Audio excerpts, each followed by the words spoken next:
Guys, welcome back to your YouTube channel. അപ്പോൾ ഇന്ന് ഞാൻ വന്നിരിക്കുന്നത് വീണ്ടും ഒരു റെസിപ്പി ആയിട്ടാണ് കേട്ടോ. എന്തുകൊണ്ടാണെന്ന് വെച്ചാൽ നമ്മൾ നേരത്തെ കൊഞ്ചവിയൽ അപ്ലോഡ് ചെയ്തപ്പോൾ അതിൻ്റെ താഴെ ഒരു കുട്ടി ഫോളോവർ നമ്മളോട് ചോദിച്ചു കൊഞ്ചിൻ്റെ പുതിയൊരു വെറൈറ്റിയും കൂടി ഇടാവോ എന്ന്. അപ്പം ഞാൻ ആലോചിച്ചു ഞങ്ങളുടെ വീട്ടിൽ സ്ഥിരം ഞങ്ങൾ ചെയ്യാറുള്ള ഒരു നോൺ വെജ് ബ്രേക്ക്ഫാസ്റ്റിൻ്റെ റെസിപ്പി ഇടാമെന്ന് വിചാരിച്ചു.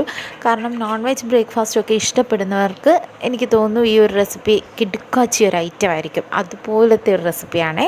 ഞങ്ങളുടെ വീട്ടിൽ ഇടയ്ക്കിടയ്ക്കൊക്കെ ഉണ്ടാക്കാറുള്ളതായതുകൊണ്ട് തന്നെ എനിക്ക് ഭയങ്കര ഇഷ്ടമുള്ള ഒരു സാധനമാണ് ഈ കൊഞ്ചും പുട്ട്. അപ്പം നമ്മൾ ചെമ്മീൻ വെച്ചിട്ടൊരു പുട്ട് തയ്യാറാക്കാനാണ് പോകുന്നത്. അപ്പോൾ അതിനെ ചെമ്മീൻ പുട്ടെന്നോ കൊഞ്ചും പുട്ടെന്നോ നിങ്ങൾക്ക് ഇഷ്ടമുള്ള എന്ത് വേണമെങ്കിലും വിളിക്കാം. പക്ഷേ എനിക്കിഷ്ടമാണ്, ഞങ്ങളിവിടെ കൊഞ്ചും പുട്ടെന്നാണ് പറയാറ്. അപ്പം നമുക്ക് നേരെ റെസിപ്പിയിലേക്ക് പോകാം. ഓക്കെ, അപ്പോൾ ദേ കൊഞ്ചൊക്കെ കഴുകി വൃത്തിയാക്കി ഞാൻ എടുത്ത് വെച്ചിട്ടുണ്ട് കേട്ടോ. അപ്പം കുറച്ച് വലുപ്പമുള്ള കൊഞ്ചായതുകൊണ്ട് തന്നെ ഞാൻ രണ്ടായിട്ട് കട്ട് ചെയ്തിട്ടാണ് എടുത്തിരിക്കുന്നത്. അപ്പം നമുക്ക് ആദ്യം തന്നെ കൊഞ്ചിനെ ഒന്ന് ഫ്രൈ ചെയ്തെടുക്കണം. അപ്പോൾ അതിന് വേണ്ടിയിട്ട് നമുക്ക് മസാല ചേർക്കാം. ഫസ്റ്റ് ഞാൻ കുറച്ച് മുളക് പൊടിയാണ് ഇടുന്നത്. മുളക് പൊടി, അത് കഴിഞ്ഞ് കുറച്ച് മഞ്ഞൾപ്പൊടി, പിന്നെ കുറച്ച് പെരുംജീരകപ്പൊടി, അത് കഴിഞ്ഞിട്ട് കുരുമുളക് പൊടി എന്ന് പറയുമ്പം അത്യാവശ്യം എരിവിന് വേണമെങ്കിൽ ചേർക്കാം. പിന്നെ ചിലവർക്കൊക്കെ പുട്ട് കഴിക്കുമ്പോൾ കുറച്ച് സ്പൈസി ആയിട്ട് കഴിക്കാനായിരിക്കും ഇഷ്ടം. അപ്പം എന്ത് ചെയ്യുക, കുറച്ച് കൂടുതൽ കുരുമുളക് പൊടി ചേർക്കുക. പിന്നെ ആവശ്യത്തിന് ഉപ്പും ചേർത്തിട്ട് നന്നായിട്ട് ഇളക്കുക. നന്നായിട്ട് യോജിപ്പിച്ച് ചേർക്കണം. കാരണം എന്ന് വെച്ചാൽ ഈ മസാലയിലാണ് നമ്മുടെ ആ പുട്ടിൻ്റെ ടേസ്റ്റ് ഫുള്ളിരിക്കുന്നത്. അപ്പോൾ അതുകൊണ്ട് തന്നെ എല്ലാം കൃത്യമായിട്ട് നിങ്ങളുടെ ടേസ്റ്റിനനുസരിച്ച് ആവശ്യത്തിന് വേണം ചേർത്ത് നന്നായിട്ട് പുരട്ടി യോജിപ്പിച്ച് കുറച്ച് നേരത്തേക്കൊന്ന് റെസ്റ്റ് ചെയ്യാൻ വെക്കുക. കാരണം ഈ മസാല അരിപ്പുട്ടാണ് ഉണ്ടാക്കുന്നത്. കാരണം അരിപ്പൊടിയുടെ പുട്ടാകുമ്പം കുറച്ചുകൂടി ടേസ്റ്റി ആയിരിക്കും. അതുകൊണ്ട് ഞാൻ അരിപ്പുട്ടാണ് ഉണ്ടാക്കുന്നത്. ആദ്യം തന്നെ പൊടി എടുത്തിട്ട് പൊടിക്കകത്തോട്ട് തേങ്ങ ചേർക്കുക. തേങ്ങ നമ്മുടെ ഇഷ്ടത്തിനനുസരിച്ച് ചേർക്കാം കേട്ടോ. തേങ്ങ ചേർക്കുന്നതിനനുസരിച്ച് ടേസ്റ്റ് കൂടും. അപ്പോൾ ഇവിടെ എല്ലാവർക്കും തേങ്ങയുടെ ടേസ്റ്റ് ഇഷ്ടമായതുകൊണ്ട് ഞാൻ ഇച്ചിരി അധികം തേങ്ങ ചേർക്കുന്നുണ്ട്. അങ്ങനെ തേങ്ങ ചേർത്തിട്ട് ഞാൻ പൊടി നനയ്ക്കുന്നത് ചൂടുവെള്ളത്തിലാണ്. കാരണം ചൂടുവെള്ളത്തിൽ നനയ്ക്കുമ്പോൾ കുറച്ചുകൂടി സോഫ്റ്റായിട്ടിരിക്കും. പെട്ടെന്ന് തന്നെ നമുക്ക് നനഞ്ഞ് കിട്ടുകയും ചെയ്യും പൊടി. അപ്പം ഞാൻ സാധാ വെള്ളം എടുത്തിട്ട് വെള്ളത്തിൽ ആവശ്യത്തിനുള്ള ഉപ്പ് ചേർത്ത് തിളപ്പിച്ചതിന് ശേഷം ആ വെള്ളം ഉപയോഗിച്ചാണ് ഞാൻ പൊടി നനയ്ക്കുന്നത്. അപ്പോൾ പൊടി നനയ്ക്കുമ്പം ശ്രദ്ധിക്കുക, ഒരുപാട് നനഞ്ഞു പോകരുത്. എനിക്കിങ്ങനെ നമുക്കറിയാം പുട്ടിങ്ങനെ വാങ്ങുമ്പം തരിതരിയായിട്ട് കിടക്കുമ്പോഴാണ് കഴിക്കാനും ഒരു ടേസ്റ്റ്. അപ്പോൾ ആ ഒരു രീതിയിൽ വേണം നമ്മൾ പുട്ട് നനച്ചെടുക്കാൻ. അപ്പോൾ കുറച്ച് വെള്ളം ചേർത്ത് വേണം നമ്മൾ പുട്ട് നനയ്ക്കാൻ. ആദ്യം തന്നെ ഒരുപാട് വെള്ളം ചേർത്ത് കഴിഞ്ഞാൽ പെട്ടെന്ന് കുഴഞ്ഞു പോവും.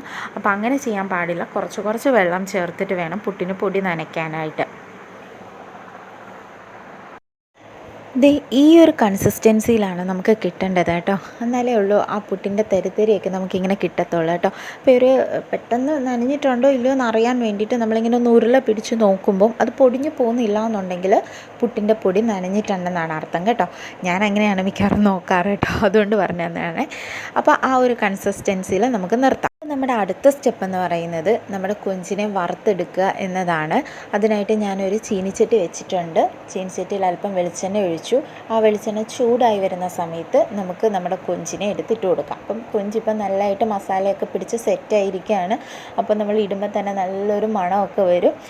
അപ്പം പിന്നെ ഒരു കാര്യം ശ്രദ്ധിക്കേണ്ടതെന്ന് വെച്ച് കഴിഞ്ഞാൽ കൊഞ്ച് ഡീപ്പ് ഫ്രൈ ആവരുത്. കാരണം പകുതി വേവ് മാത്രം മതി. ബാക്കി പകുതി വേവ് നമ്മുടെ പുട്ടിൻ്റെ കൂടാണ് വേവേണ്ടത്. എന്നാലേ പുട്ടിന് ഈ മസാലയുടെ ഒരു ടേസ്റ്റൊക്കെ കിട്ടത്തുള്ളൂ. അപ്പോൾ അതുകൊണ്ട് പകുതി മാത്രം വേവുന്നത് നോക്കുക. അപ്പോൾ നമുക്കിപ്പം ഇതിനകത്ത് കാണാൻ പറ്റും നമ്മുടെ ആ ഒരു കൊഞ്ചൊക്കെ ഇങ്ങനെ ബൾജ് ചെയ്ത് വന്നതുപോലെ ഇരിക്കുന്ന കാണാം. അപ്പോൾ ആ ഒരു സമയത്ത് നമ്മൾ കൊഞ്ചിനെ കോരണം. കാരണം ആ ഒരു വേവ് മതി നമുക്ക്. കണ്ടോ, ഇപ്പോൾ ഒരു പകുതി വേവായിട്ടിരിക്കുന്ന കൊഞ്ചൊക്കെ കാണുമ്പോൾ തന്നെ എനിക്ക് കഴിക്കാൻ തോന്നുന്നുണ്ട് കേട്ടോ.